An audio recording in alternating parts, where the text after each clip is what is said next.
everyone, this is Caitlin again with another carry of the month. This month we're going to do a double hammock torso carry. For this carry, make sure that your child has good head control and can sit up well.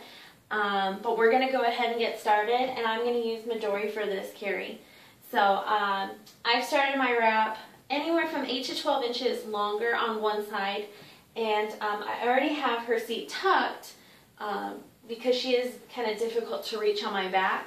So I like to make sure that everything is tucked and ready to go. So, and then I'm going to do a hip scoop variation in the video. So, for the hip scoop, I like to come from the back and bring one side over my shoulder. And even though it is a torso variation, I like to work with everything over my shoulder because I'm able to tighten it better. So for a hip scoop, we just scoot them on up. I start a little higher than I normally would. All right, so my seat is already tucked. Now I'm just making sure that it's secure and that Midori's feet are free. But looks good to me. Feels good. There we go. So just like our double hammock, I'm going to work with one side over my shoulder, and I'm going to work with the other one underneath. So I'm going to take the long side and work with getting that horizontal chest pass nice and tight. So I like to work with the top rail, swing it over Midori's back. Oops. Go.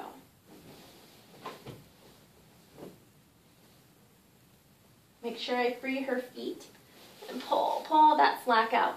So just like our regular double hammock, I like to come underneath, pull the slack out, and then I like to work with my bottom rail to mold it around my chest and around the baby's butt. And keep it nice and tight. So just like our double hammock, if you'd like to bring it over top of your shoulders, go ahead and do so. Tighten a little bit, bring baby up nice and high. All right, so now we're gonna make it into the torso carry. So I'm putting both of them into my hands to make sure that they're secure so that I can take one arm out.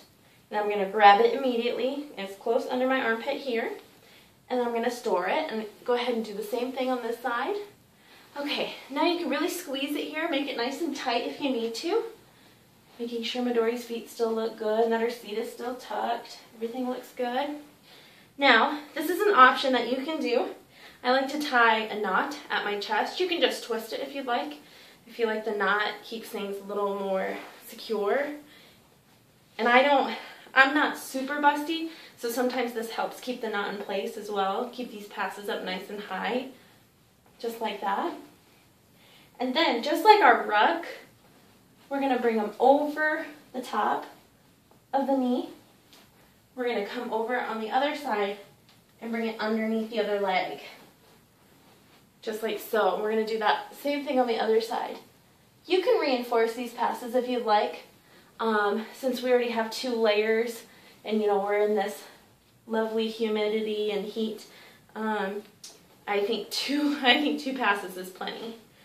So, and you just tie at your waist in a double knot.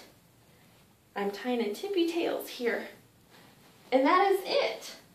You can tell that Midori is nice and low. This is a low carry.